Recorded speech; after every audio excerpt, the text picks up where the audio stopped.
Cuando los ojos de Gabriel se posaron en el inerte cuerpo de la reina, un gélido estremecimiento surcó su espina dorsal en una fracción de segundo que, para él, siempre inmerso en la diligencia de sus deberes serviles y velador de los asuntos personales de la consorte, pareció desplegarse en una eternidad. En un instante reactivo, su primera reacción fue comprobar si la monarca de 50 años aún conservaba signos de vida. Pero en el momento en que intentó verificarlo, la cruel verdad emergió con urgencia. Sus conocimientos sobre la inspección de cadáveres se limitaban a las representaciones cinematográficas. Un nuevo escalofrío, más prolongado esta vez, teñido de inseguridad y aprensión, emociones inhabituales en sus más de 3 décadas al servicio de la corona, se apoderó de él. De manera torpe, colocó sus dedos índice y medio sobre el delicado cuello de la reina. Tras repetir la comprobación en 3 ocasiones, la certeza se afianzó. La vitalidad se había desvanecido por completo. O tal vez no. ¿Qué sabía él acerca de tomar el pulso de otro ser humano? A continuación, buscó el pulso en su muñeca, pero el único eco que recibió fue el silencio de la muerte. El cuerpo emanaba un frío glacial. El semblante de la hermosa reina estaba imperturbable, sereno, como si descansara en su sueño eterno. No había señales de violencia. Sus manos descansaban apacibles sobre su vientre, mientras que sus piernas se extendían en una línea recta. El secretario real, tras unos instantes de parálisis, finalmente reaccionó. Debía actuar, debía tomar medidas, contactar a un médico, al rey, a la máxima autoridad en la casa real. La responsabilidad pesaba sobre sus hombros. Tomando el teléfono móvil con manos temblorosas, buscó con premura el número de Pedro, su superior y confidente, el titiritero detrás de los hilos en la corte española. Un tono resonó al otro lado de la línea antes de que lo interrumpiera abruptamente. La magnitud de la situación empezaba a cobrar claridad y con ella la noción de que él era el guardián de un secreto trascendental, uno que afectaría a la nación entera. Solo él poseía el conocimiento de que esta fatídica noche la reina había concertado un encuentro íntimo en sus aposentos con el presidente del gobierno, Miguel Sánchez, con quien compartía algo más que una relación institucional. Hola, mi nombre es Marc Trucco. Bienvenidos a Crímenes Ibéricos, un podcast de Apcas dirigido y escrito por Joan Prats y producido por Marc Jiménez. Empezamos.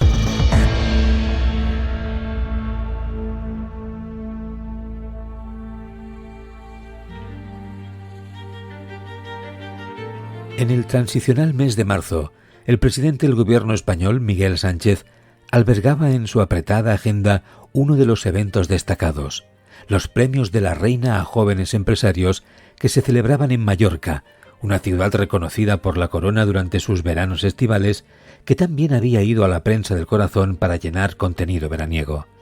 A pesar de que para el presidente esta cita era meramente protocolaria y su presencia entre los premiados un símbolo de formalidad, la ocasión le brindaba la oportunidad de palpar en primera persona la evolución de su mandato y sondear las opiniones de destacados ejecutivos, quienes en cualquier instante podían influir en el balance a su favor o en su contra. De manera curiosa, tanto el presidente como su círculo cercano les había llamado la atención la estrecha relación que la reina Laura había establecido con algunos de aquellos empresarios. Extralimitándose en sus funciones representativas, la joven monarca había aprovechado ediciones anteriores de estos premios para no solo expresar interés y hacer preguntas, sino incluso para facilitar acuerdos entre empresarios sin ánimo de lucro personal. Laura había desoído los consejos de su asesor, Gabriel Escrivá, sobre mantener un equilibrio en estas relaciones. Según Gabriel, la reina estaba jugando con fuego, navegando en la delgada línea entre las prerrogativas permitidas y las que no lo eran por su papel público, y una exposición pública de esas implicaciones que podría desencadenar una crisis de credibilidad en la corona, ya golpeada por los actos de corrupción del anterior rey y de algunas de sus hijas. No obstante, Laura estaba convencida de que su papel en la vida trascendía la mera ornamentación. Tal era su interpretación, pues en verdad sentía un llamado vocacional al servicio del pueblo, un sentimiento arraigado en su pasado humilde, distante de los círculos aristocráticos. Cuando el majestuoso avión privado del presidente tocó tierra en la capital de las Baleares, un coche aguardaba para llevarlo apresuradamente al cóctel previo a la entrega de premios. Una vez allí, le llamó la atención de inmediato la figura que acaparaba todas las miradas y atenciones. La reina Laura Díaz se encontraba en el epicentro de un grupo donde se congregaban los presidentes de las principales compañías eléctricas del país. En medio de este escenario, Laura defendía con pasión la necesidad de apoyar políticas medioambientales y su convicción de que su papel debía ser fundamental en el futuro de la nación.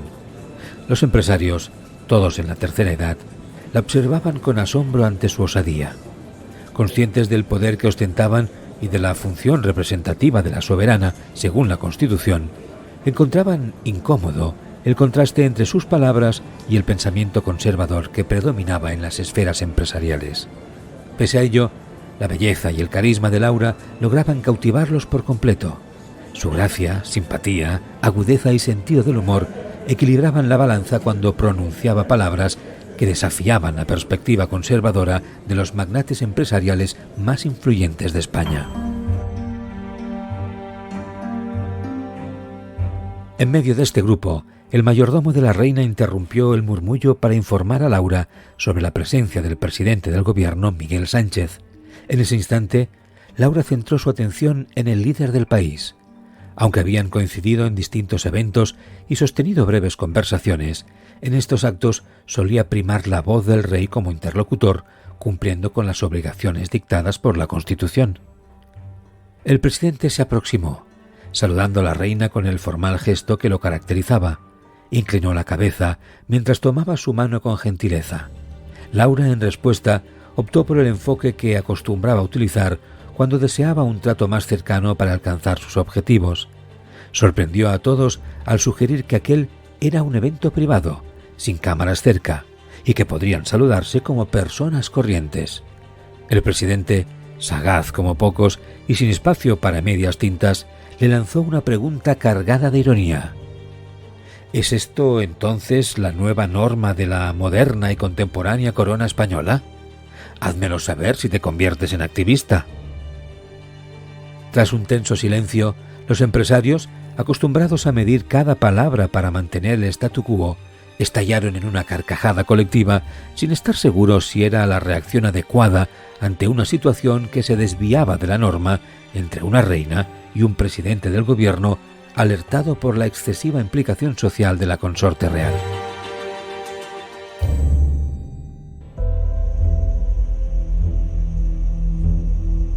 Sin inhibiciones, Laura recogió el desafío de Sánchez y, jugando con fuego, soltó una respuesta que el presidente no esperaba.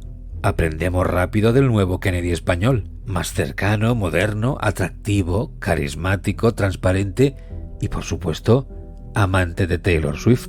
Con una sonrisa pícara, la reina remató su respuesta, incomodando a los empresarios en el corrillo. Esta vez, en lugar de risas, el silencio llenó el aire mientras esperaban la respuesta del presidente del gobierno. Miguel, dotado de habilidades conversacionales, sonrió y contestó de manera concisa: «Entonces, estás aprendiendo del mejor». Tras romper la tensión con una risa generalizada que incluyó a la hermosa reina de España, ambos intercambiaron una mirada desafiante, transmitiendo audacia y estableciendo una conexión que trascendía las conversaciones reales. El momento fue interrumpido por los organizadores a través del sistema de megafonía, anunciando el inminente comienzo de la ceremonia y pidiendo a los asistentes que se dirigieran a sus asientos. En ese instante, las cámaras de televisión entraron en acción y el protocolo retomó su posición para los invitados oficiales de una entrega de premios que avanzó de manera habitual conforme a la normativa. Antes de partir, mientras todos compartían bebidas y aperitivos, el presidente, esta vez con discreción y más relajado, se aproximó a la reina por detrás, flanqueada por dos imponentes guardaespaldas de semblante serio, pero que entendían que el presidente no representaba amenaza alguna para su protegida. Miguel solicitó a Laura si podrían conversar en privado, apartándola de inmediato de su charla con la presidenta de una de las fundaciones más influyentes del país. El presidente, atraído por la personalidad de una monarca que desafiaba las expectativas, deseaba conocer más acerca de sus planes sociales y progresistas para el país. Laura, sorprendida, señaló que si un encuentro de esa naturaleza se producía, el resultado sería perjudicial para ella, dadas las complejas relaciones que mantenía con su familia, quien la consideraban un estorbo no apto para ser la esposa del rey.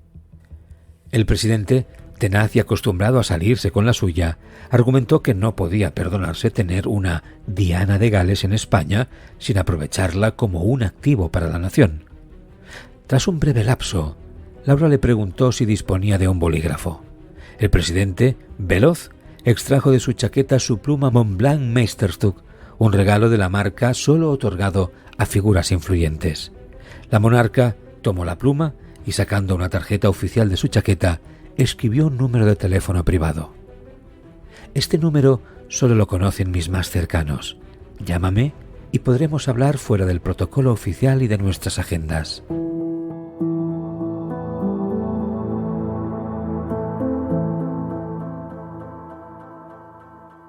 El presidente asintió, guardando la tarjeta en su bolsillo. En ese instante, Miguel Sánchez, sorpresivamente, se aproximó a Laura y le dio 2 besos en las mejillas, un gesto de despedida común para cualquier persona, pero una osadía en las altas esferas donde este tipo de interacción era excepcional.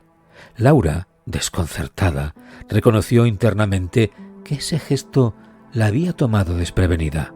Habitualmente, era ella quien descolocaba a la opinión pública y mediática con sus actos fuera de lo común. Lo que no esperaba era que el presidente del gobierno aceptara el desafío y elevara la apuesta más allá de lo inimaginable. Con una sonrisa disimuló su sorpresa mientras el presidente se alejaba. Tenía la impresión de que todas las miradas se fijaban en ella, algo imposible, dado que sus guardaespaldas habían asegurado que el encuentro no atrajera miradas indiscretas. Gabriel, siempre atento, se acercó y recomendó a la reina cautela en sus interacciones públicas con el presidente. Le advirtió que el rey mostraba una mayor afinidad con la oposición que con el presidente actual, quien no gozaba de gran favor en la corona. Pero, como era habitual, Laura hizo caso omiso de los consejos. Este escenario de intriga y relación en el filo de lo convencional marcaría un nuevo capítulo en la vida de la reina y del presidente. Ambos se movían en el límite entre lo público y lo privado, tejiendo una trama que iba más allá de sus roles y que se desarrollaba en el entramado de poder, política y emoción de la alta sociedad española.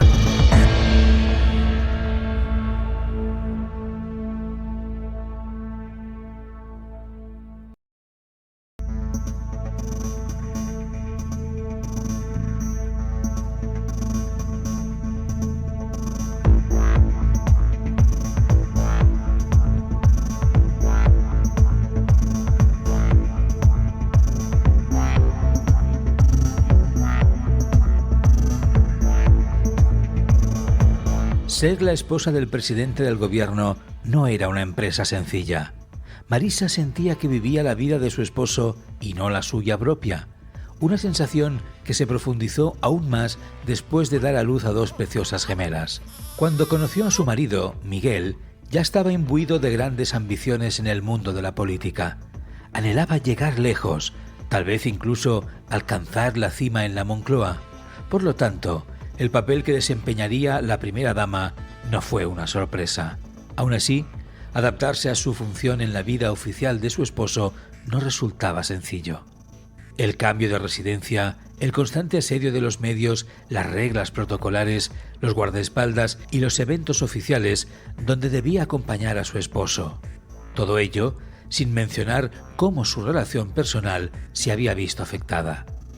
Aunque habían hablado al respecto, el presidente pasaba menos tiempo en casa que antes, lo cual se reflejaba en una relación que nunca había sido perfecta, pero que sí había gozado de momentos de auténtica felicidad.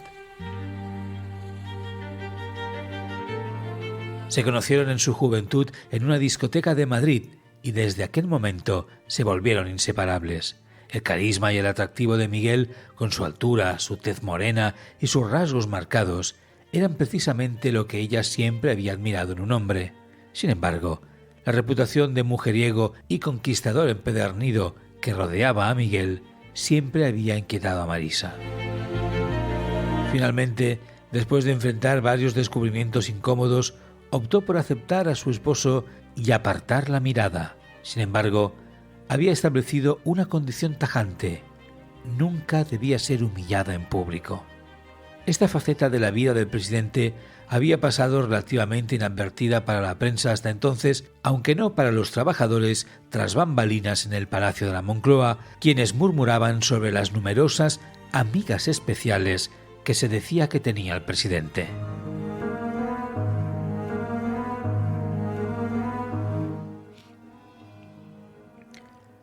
Aquel lunes era un lunes más del mes de marzo. Marisa se dirigía a la inauguración de un colegio escolar a las afueras de Madrid. Causas benéficas, participación en eventos sociales, participación en eventos culturales, promoción del turismo. Estas eran las tareas a las que se dedicaba en su día a día, además de apoyar a su marido y ser una más que buena madre que conseguía transmitir un cierto aire de normalidad a su familia. Todo ello, en aquella mañana, mientras viajaba camino de esa inauguración, le hacía pensar si estaba renunciando a su sueño de dedicarse al arte por vivir una vida que jamás había estado segura de querer del todo. Tenía en su interior la sensación de que Miguel le debía algo, de que ella había sacrificado mucho por él y, en cambio, el presidente nada por ella. Llevaba días dándole vueltas. La justicia en el matrimonio, el equilibrio. ¿Existía realmente un 50-50? ¿Acaso era mejor Miguel que ella? ¿Merecía él el éxito que ella no había tenido? Esas palabras resonaron en su interior con fuerza y fue un alivio para ella. Mientras tanto, el presidente no había pasado aquella noche en Moncloa. Durante todo el fin de semana había estado en Bruselas, en una cumbre europea del clima. Al volver, tenía una de sus reuniones regulares con el rey Marcos, marido de Laura. Habitualmente, estas reuniones eran por videoconferencia y tenían que ver con el repaso de asuntos de interés nacional. Eran reuniones periódicas donde los dos cumplían con sus funciones dentro de la cordialidad y sin ningún tipo de feeling personal entre los dos. Aquella vez era diferente. El rey le había pedido especialmente al presidente que se desplazara hasta su despacho en la Zarzuela para tratar un asunto personal. Al llegar a Palacio se activó el protocolo habitual. La seguridad privada del presidente del gobierno bajó primero y revisó el perímetro en coordinación con los jefes de seguridad del Palacio Real. Sin peligro alguno, Miguel salió apresurado del vehículo, siendo recibido por Pedro, el hombre que movía los hilos en la realeza. Tras acompañarlo por las escaleras que llevaban hasta el despacho desde el vestíbulo, Pedro Magallanes se separó del presidente del gobierno para anunciarle al rey la presencia de Miguel Sánchez y, tras un breve saludo, el rey empezó la reunión más incómoda con un político desde que accedió al trono. Tras comentar 3 temas de actualidad por mero formalismo, Su Majestad ofreció una copa al presidente que, como todo el mundo sabía, no bebía ni una gota de alcohol. Tras aquella cordial negativa, el rey le expuso que necesitaba su ayuda sobre un aspecto de especial importancia y confidencialidad. Como hombre con más autoridad del Estado, el rey expuso su preocupación por las continuas exposiciones públicas de la reina Laura, interfiriendo en aspectos sociales e intentando interferir en la política del país. El rey, con cara de preocupación, la definió como una persona de estado descontrolada y explicó al presidente que él no la había podido convencer y que solo un presidente del gobierno la podría frenar con una advertencia oficial.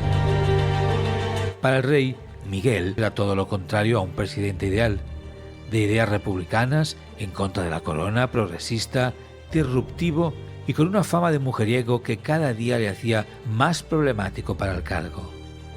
Aún así, no le quedaba otra opción. Si quería controlar a su mujer, solo él podía poner freno a la reina.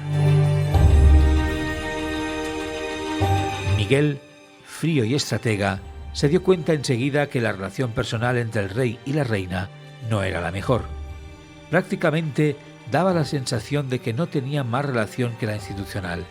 Miguel no podía ocultar en su interior que la personalidad de Laura le parecía atractiva e interesante para el devenir del país. Una reina rompedora, transgresora, implicada en causas sociales, que no reía las gracias a los empresarios más poderosos y que siempre estaba pensando en mejorar la vida de la clase trabajadora del país. El sueño de un progresista como él. Aún así, Miguel no era estúpido. Sabía que tenía la mano ganadora de la partida y que debía jugar muy bien sus cartas como presidente de España. De su boca salieron palabras de comprensión y compromiso, el mismo compromiso que adquirió con el rey para acabar con esa conducta de la reina que tanto salía de los parámetros habituales.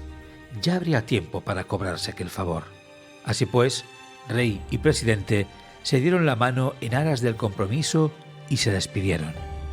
Tras aquella reunión, y salía por la puerta principal de Zarzuela, una voz muy familiar le interpeló.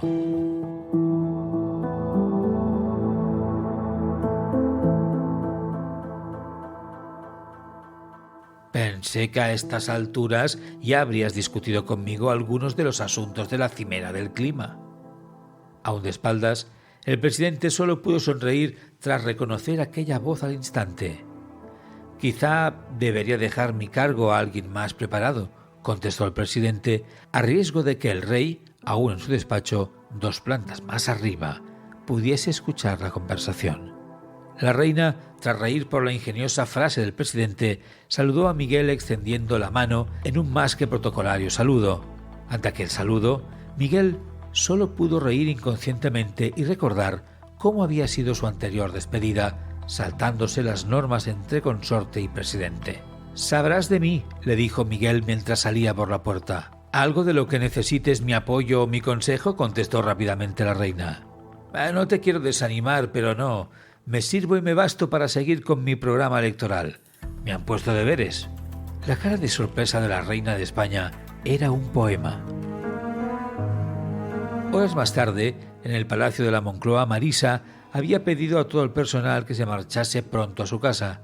Sus hijas dormían en casa de unas amigas y había paralizado todo para preparar una cena íntima entre su marido y ella. Quería hablar sobre sus planes personales, sobre su renuncia a toda vida pública, pero también quería tiempo para estar en la intimidad con Miguel. Le cocinó personalmente salmón al limón con salsa de mango, uno de los platos preferidos del presidente del gobierno. Miguel le había prometido que a las 21 horas estaría en casa tras asistir a una entrevista en la emisora nacional del país.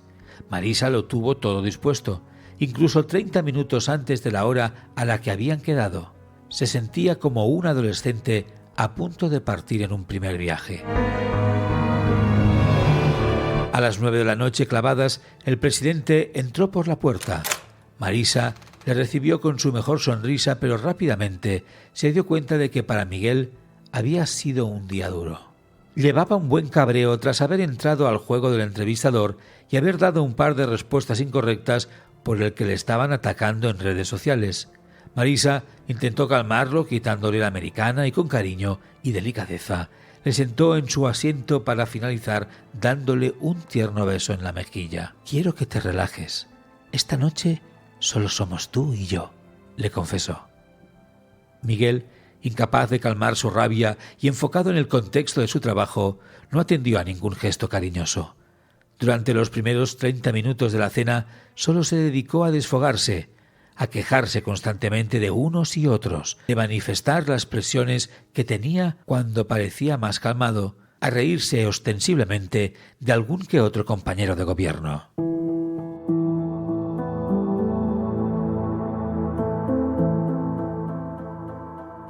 Marisa aguantó esa primera tongada abiertamente, mostrándose comprensiva y esperando el mejor momento para lanzar su noticia personal.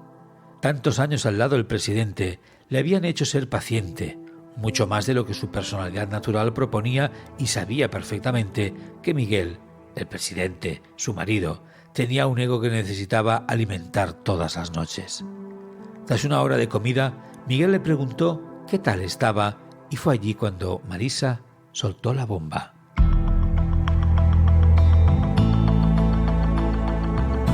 Le manifestó que quería dar un paso al lado, quería abrir su propia galería de arte, que no estaba dispuesta a seguir desempeñando un papel institucional como mujer del presidente del gobierno. Miguel tardó en reaccionar, pero su primera reacción no fue buena. Le hizo ver que las elecciones estaban cerca, que ahora no era un buen momento, que ese movimiento se entendería políticamente como un movimiento de distanciamiento entre ambos y que le podía dejar muy tocado en las próximas elecciones. La discusión fue subiendo de tono. Marisa intentó mantener la calma, pero explotó. Subió el tono y expuso todo lo que ella había aguantado por su carrera política. Pidió comprensión y no la encontró. Miguel no bajó el tono. La discusión fue acalorada, llena de reproches, insultos y recriminaciones, hasta que, en un momento de ira máxima, Miguel dio un golpe a un jarrón que les había acompañado desde el día de su boda, rompiéndolo en 1000 pedazos en el piso del comedor de la casa oficial del presidente. Se hizo el silencio. Segundos después, Miguel cogió su chaqueta y se giró en dirección a la puerta, y justo cuando empuñaba el pomo de la puerta, se paró un segundo, se giró y dejó caer unas palabras frías e intencionadas que cayeron como puñales en el corazón de Marisa. Si haces esto, anunciaré nuestro divorcio oficial. Al fin y al cabo, para mí sería prácticamente lo mismo a nivel político, le expuso. Se volvió a girar y cerró la puerta.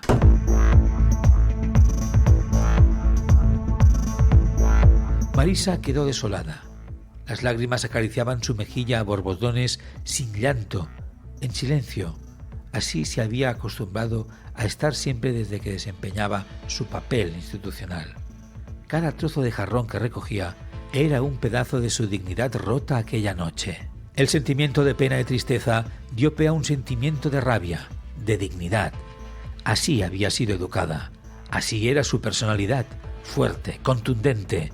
Por mucho que Miguel fuese el presidente del gobierno, ella no pensaba renunciar, y lo que tenía claro es que no iba a quedar como una mujer florero a vistas del mundo. Cogió el teléfono e hizo una llamada que lo cambiaría todo. Al salir de Moncloa, Miguel Sánchez consiguió despistar a sus guardaespaldas para dirigirse al garaje donde guardaba su moto Yamaha 500 centímetros cúbicos. Hacía años que no la conducía, pero sentía que necesitaba desinhibirse a toda velocidad. Tras aquella discusión, sentía que necesitaba encontrarse con sí mismo, con su verdadera esencia. Instintivamente, sin pensarlo demasiado, cogió su teléfono y sacó una tarjeta de su bolsillo. Marcó el teléfono que había escrito en ella y envió un mensaje. ¿Cómo deben ser las noches de un martes cualquiera de una reina de España? En menos de 50 segundos, contestó la consorte. Solitarias y aburridas. ¿Me pones deberes?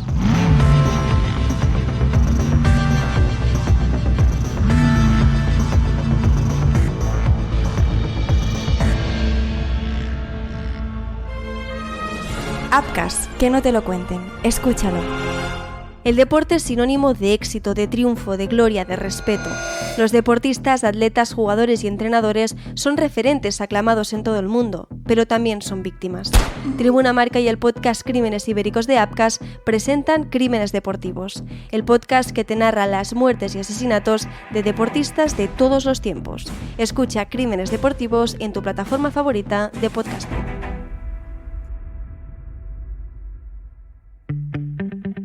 De las pensiones, los impuestos, la educación, de la sanidad, de los discursos de odio y el aumento de la ultraderecha, de inmigración, nuevas tecnologías, del último challenge en TikTok, de la rajada de un famoso que se ha hecho viral, de la religión, del aumento de la violencia machista y las violaciones en menores. Hasta de fútbol podemos hablar cada día, pero lo haremos los jueves.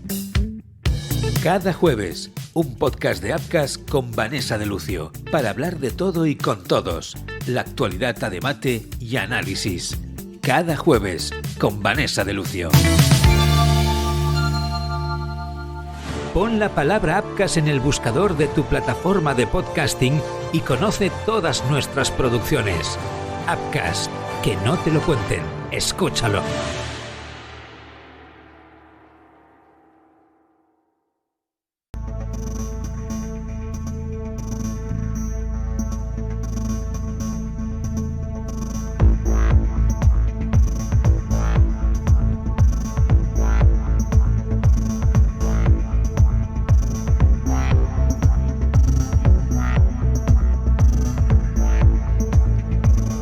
Tras una dura jornada de trabajo, Gabriel Escrivá Martínez, de 55 años, se disponía a cenar en su pequeño piso en la zona para empleados de Zarzuela. Ser secretario real siempre había sido su sueño, aunque su gran aspiración era ser el jefe de la Casa Real.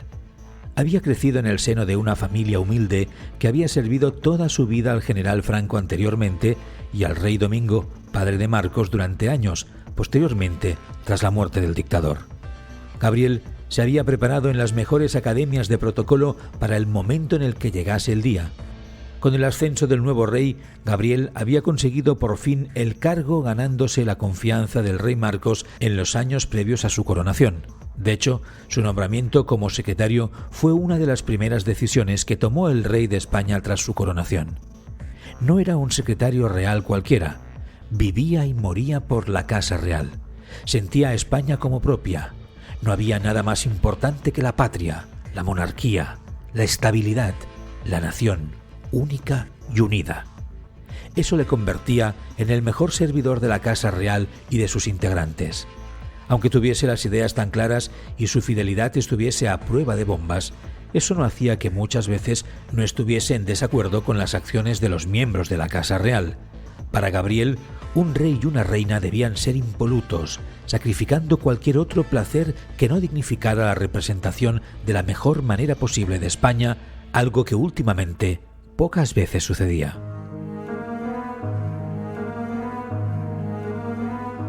Aquella noche, mientras se disponía a cenar y acabar la jornada leyendo, recibió una inesperada e inquietante llamada de la reina. Quiero que me dispongas una habitación privada en San Lucas y necesito ir allí inmediatamente. Aunque a Gabriel no le hizo ninguna gracia aquella llamada, no se pudo negar. Sus principios y su moralidad no se lo permitían. No era la primera vez que la reina tenía un escarceo con algún amante, algo que Gabriel protegía por el bien de la corona, pero que le removía por dentro por sus inquebrantables convicciones. Tras colgar el teléfono se dispuso a prepararlo todo. Él mismo conduciría hasta el hotel de San Lucas en las afueras de Madrid. El método siempre era el mismo. La reina salía por una salida de servicio de Zarzuela y desde allí sería recogida. Nadie se enteraba. Al llegar a San Lucas, un lugar de máxima confianza para Gabriel, todo el personal del hostal ya estaba avisado. La reina entraría por una puerta privada que la llevaría directamente a la suite principal de la residencia. Todas las cámaras de seguridad debían de estar apagadas durante toda la noche. Nada quedaría registrado en la base de datos del hotel. El método era siempre el mismo. La reina le comunicaba un número de habitación a su acompañante y éste lo debía leer en el restaurante del hotel, escrito en un trozo de servilleta en la mesa número 7. En esta ocasión, el número escrito en la servilleta era el 15. Una hora más tarde, Gabriel esperaba con todo dispuesto en la barra del bar, tomándose un martini con cola, su bebida habitual para noches como aquella. Era su particular homenaje a esa parte turbia de su trabajo. Y así sucedió. Minutos después, un motorista de 1,80 m aparcó su Kawasaki a la entrada del hotel. Sin quitarse el casco, entró en el restaurante del hotel, donde buscó con la mirada y de forma ansiosa la mesa que la reina le había indicado en un mensaje enviado a su teléfono privado. Por fin sus ojos lo vieron. La mesa número 7, la última de la primera fila de mesas del restaurante. Tras ello, se acercó y guardó la servilleta con el número 15, que esperaba silenciosa ser recogida, se dio media vuelta y emprendió el camino hacia las habitaciones. Gabriel lo había visto absolutamente todo, silencioso y pasando completamente desapercibido. Aunque no había visto la cara del acompañante de la reina aquella noche, el secretario real se podía hacer una idea de que el amante de la reina era el presidente del gobierno, Miguel Sánchez. Bebió un sorbo de su martini y siguió mirando el programa televisivo que estaba puesto en la televisión del restaurante.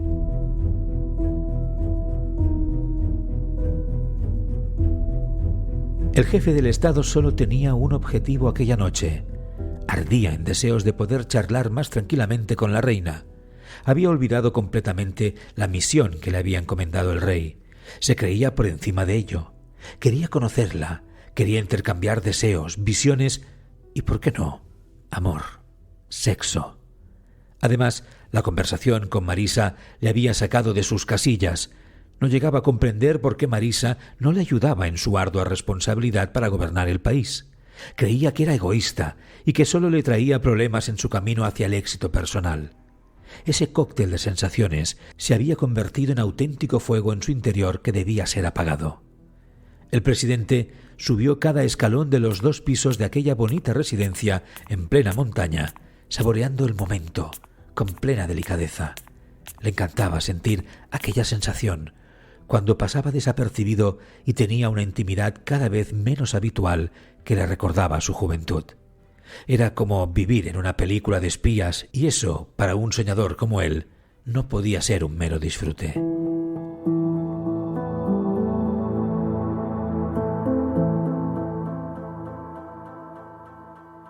Al llegar al último piso, buscó la habitación número 15.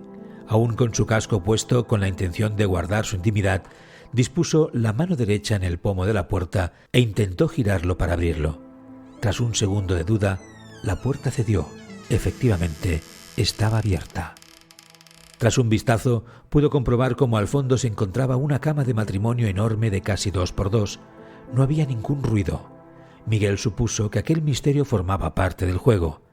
Tras dejar las llaves y su teléfono en una pequeña mesita de diseño que había en la parte derecha de la entrada, y tras dejar atrás el enorme servicio con spa incluido, dio 3 pasos más mientras se sacaba el casco negro que le había mantenido, eso creía él, en el anonimato.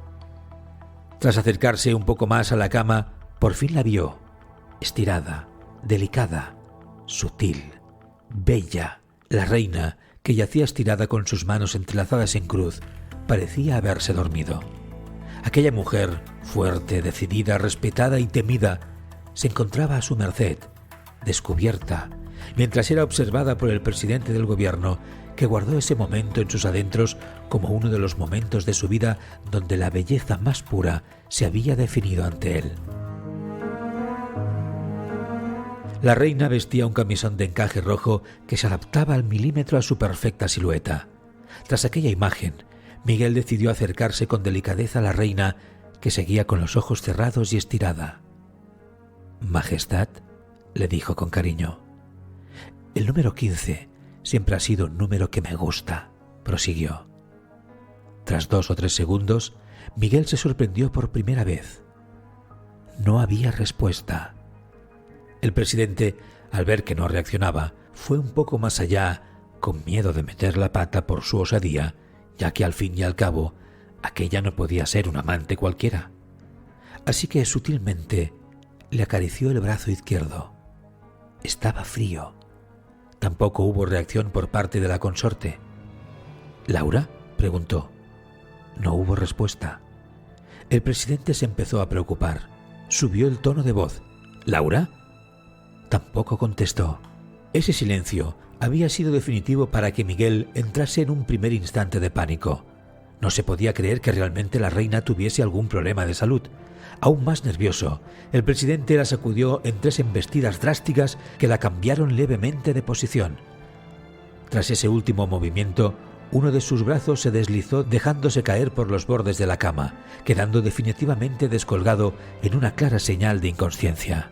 A continuación, dispuso 2 dedos en su pulso y comprobó.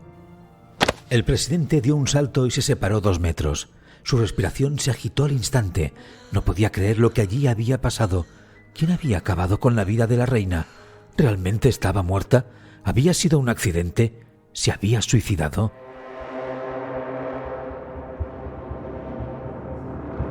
El presidente del gobierno entró en pánico y salió despavorido de allí. Cogió el casco, las llaves, el móvil, no comprobó siquiera si lo recogía todo. Solo quería salir de allí. Pensaba en su carrera, en cómo silenciar aquello, en a quién llamar, en Marisa, en sus hijas. El pánico se apoderó de su sensatez. Al abrir la puerta, un enorme y alargado pasillo se alzó ante él. Se le hizo interminable. Empezó a correr por el pasillo como si no hubiese un mañana, hasta llegar a la escalera principal. Allí, justo cuando la encaraba y se disponía a ponerse el casco para tapar su identidad, chocó de lleno con la barandilla y cayó escalera abajo, chocando con una huésped de unos 50 años que se le quedó mirando, preocupada por su estado de salud y por el impacto que había recibido el presidente. Sin tiempo para comprobar si se había hecho daño, el presidente, nervioso, se compuso como pudo y salió a prisa por la puerta principal, arrancó su Kawasaki y salió a toda velocidad por la carretera que conectaba con la autovía principal a Madrid. Apcas, que no te lo cuenten. Escúchalo.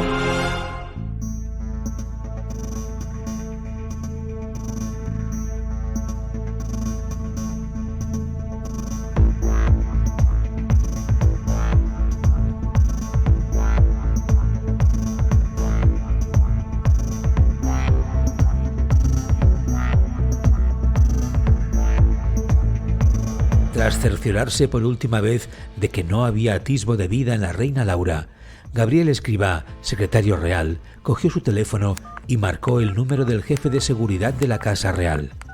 Ahora estaba tranquilo, no tenía ya esa primera sensación de arrepentimiento que había sentido en un primer momento tras comprobar el cadáver de la reina. De golpe, tras la respuesta del jefe de la Casa Real al otro lado del teléfono, Gabriel subió el tono, pareció acelerado. Dijo haberse encontrado el cuerpo de la reina en la habitación del hotel donde se disponía a pasar la noche con un amigo. Pedro, incrédulo, pero seguro y ante la magnitud de la noticia, reaccionó de inmediato desplazándose con su equipo y un grupo de investigadores hasta el lugar del crimen.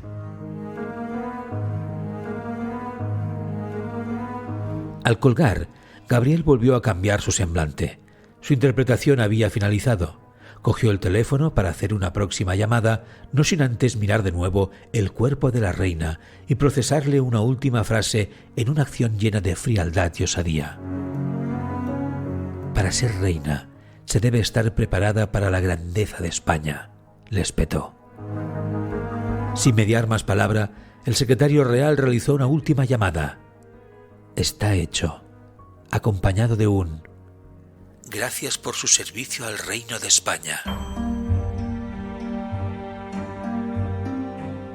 25 minutos después, el Hotel de San Lucas era un auténtico centro de investigación policial. Patrullas y patrullas de la Policía Nacional y Guardia Civil cercionaban el lugar y protegían el perímetro.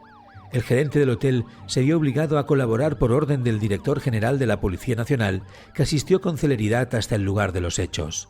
La tragedia era de una magnitud terrible, la mayor tragedia de la Casa Real en la historia desde la instauración de la nueva democracia en España, por encima de cualquier escándalo de corrupción del anterior rey. Todos los investigadores coincidieron en un primer diagnóstico: la reina había sido asesinada. De eso no había ninguna duda. Los investigadores no querían perder tiempo e interrogaron a todos los integrantes del servicio del hotel. Pidieron las cámaras de seguridad y su sorpresa fue mayúscula al ver que, por orden del secretario real, estas debían estar apagadas aquella noche para guardar la intimidad de la reina. Mientras se inspeccionaba cada milímetro de la escena del crimen y se recogían huellas, todo estaba en orden. No parecía que allí se hubiese cometido un crimen. Era muy diferente a otros homicidios con los que se encontraban en su trabajo como investigadores. Había un detalle en el que coincidían todos los expertos que pudieron ver la escena del crimen. Parecía hecho por auténticos profesionales. Era un asesinato cuidado y detallado. Aun así, los expertos criminalistas recogieron un par de huellas que acabarían siendo claves en la resolución del caso. Pasaron las horas y llegó el impacto en la prensa internacional. La comparación con la muerte de Lady Di fue inmediata. Otra vez, una casa real manchada por la sangre de un asesinato. ¿Fue un accidente? ¿Qué hacía allí la reina? ¿Quién sabía algo más? Esto se lo preguntaría a una España en shock durante los días venideros.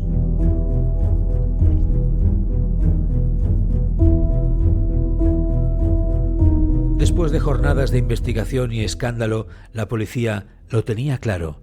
Había tomado declaración a todo el entorno personal y profesional de la reina. El asesinato debía haber sido realizado por una persona muy cercana a la consorte. Habían tomado declaración a todos los huéspedes del Hotel San Lucas allí presentes. Habían tomado declaración a todo el servicio que trabajaba aquella noche, también a todo el servicio de la Casa Real. De todas las declaraciones recogidas, 2 habían sido claves. La primera, la del secretario real Gabriel Escrivá, que tras pedir la máxima discreción explicó cómo había preparado la velada íntima que la reina le había solicitado.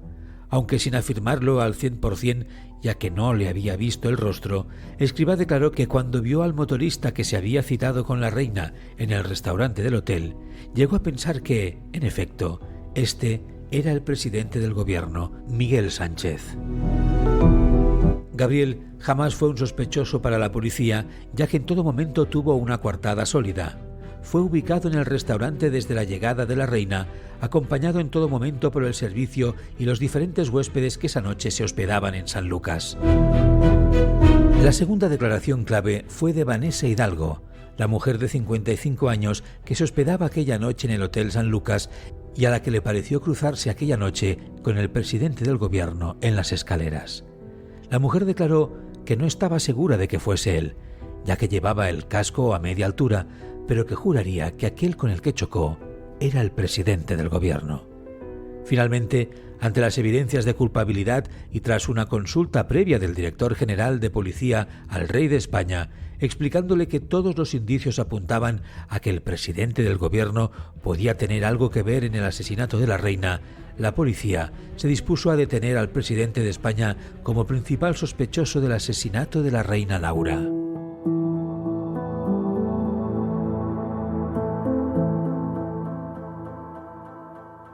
El país se paralizó por completo al conocer la noticia. ¿Por qué se tomaba declaración al presidente del gobierno? ¿Qué tenía que ver en ello? ¿Qué podía ser más duro que la ya propia muerte de la reina? Inmediatamente, tras su detención, se tomaron huellas dactilares del presidente. Hacer coincidir las huellas encontradas en la habitación iba a ser definitivo para desencallar el caso. En efecto, estas coincidían con las huellas encontradas por el equipo forense de la policía en la habitación donde se encontró a la reina. El presidente se descompuso. Mientras la policía le tomaba declaración, entre lágrimas y desolado, explicó que iba a mantener una noche apasionada con la reina, pero que jamás le había hecho nada, que se la había encontrado ya dormida y muerta en la cama, que alguien le había tendido una trampa. El juez lo tuvo claro: prisión preventiva sin fianza hasta que se celebrase el juicio. Mientras tanto, Marisa estaba destrozada. Abandonó Moncloa tan rápido como pudo tras conocer la noticia, buscando acomodo fuera de España, en Francia, donde tenía una residencia familiar que le permitiría encontrar algo de intimidad y resistir el acoso periodístico. El país tardó tiempo en asimilar lo que había sucedido hasta que poco a poco se fueron atando los cabos sueltos. El relato había calado. El pueblo necesitaba creer en aquella historia. Era la más lógica. Todo el mundo se hizo a la idea de que el presidente y la reina mantenían un idilio amoroso. Los cabos cuadraban. La historia encajaba a todas las partes con intereses en finiquitar, cuanto antes, el caso del asesinato de la reina. Cuadraba para la familia real, donde Laura era vista como una promiscua mujer que jamás tuvo lo que hay que tener para ostentar la corona. El presidente Sánchez fue completamente dejado a la mano de Dios por parte de su partido, que vio cómo acercarse ahora al hombre que les había hecho recuperar el gobierno era un disparo en el pie que ponía en jaque su futuro como partido. Poco después se dieron a conocer la organización de unas elecciones anticipadas que el Partido Progresista tendría muy difícil ganar tras lo sucedido. La oposición utilizó lo ocurrido para recordar que el Partido Progresista no respetaba la corona y que no tenían agallas para gobernar. ¿Y el rey? El rey fue visto a los ojos de España como el buen rey, trabajador por su patria, siempre responsable, el pobre cornudo que había sido traicionado por su propia mujer, junto con el presidente de un gobierno republicano que había trabajado en la sombra con la reina por abolir la monarquía. Una monarquía que se vio reforzada en todas las encuestas con números de aceptación que ni los más optimistas monárquicos podían imaginar.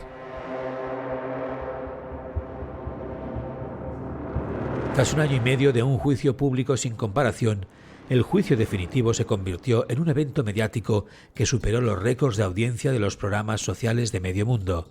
La defensa lo intentó sin éxito, aun sabiendo que era un partido perdido de antemano. El juez Griso, monárquico como pocos, era el peor juez posible para Miguel Sánchez, que veía cómo su vida se desvanecía ante él al escuchar la condena. 40 años de cárcel por el asesinato premeditado de la reina Laura con cianuro. Que las únicas huellas encontradas en la habitación fuesen las suyas acabó siendo definitivo para su encarcelamiento prácticamente de por vida. Poco después, su mujer Marisa solicitó el divorcio y fundó una galería de arte en el centro de París, donde vivía con sus hijas. El expresidente se había quedado solo. El secretario real, Gabriel Escrivá, fue ascendido a jefe de la Casa Real, protegido por los poderes fácticos del país. La opinión pública jamás supo que él había sido el orquestador de aquella cita y la mano ejecutora del plan que se había cernido en el Hotel de San Lucas.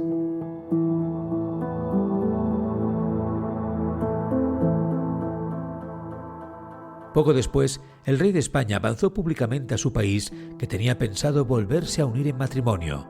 Decía estar enamorado y tras el desastre que había supuesto el asesinato de Laura, quería rehacer su vida.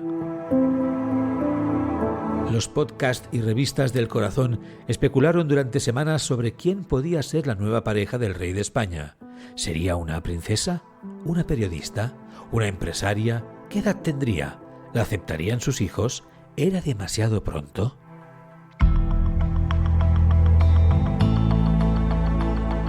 Pero ni el mejor guionista podía predecir el giro de los acontecimientos que dio por acabado 2 años y medio más tarde con el caso del asesinato de la reina de España. Un viernes de marzo, en el aniversario de la muerte de Laura, el rey presentaba públicamente a Marisa López, exmujer del presidente del gobierno y propietaria de una galería de arte en París, como la futura reina de España. Quien entendió, entendió, y quien no, especuló. Pero el secreto de lo que allí había pasado formaba ya parte de la historia institucional más oculta del país.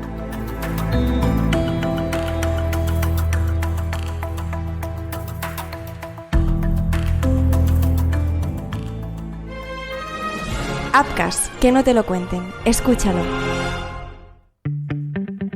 De las pensiones, los impuestos, la educación, de la sanidad, de los discursos de odio y el aumento de la ultraderecha, de inmigración, nuevas tecnologías, del último challenge en TikTok, de la rajada de un famoso que se ha hecho viral, de la religión, del aumento de la violencia machista y las violaciones en menores. Hasta de fútbol podemos hablar cada día, pero lo haremos los jueves.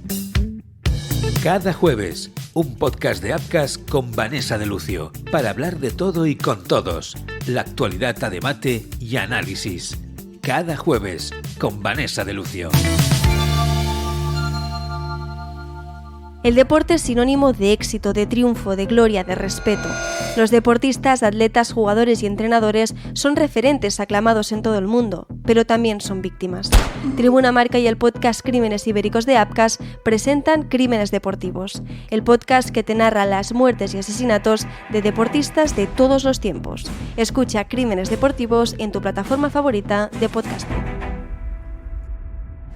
Pon la palabra Apcas en el buscador de tu plataforma de podcasting y conoce todas nuestras producciones.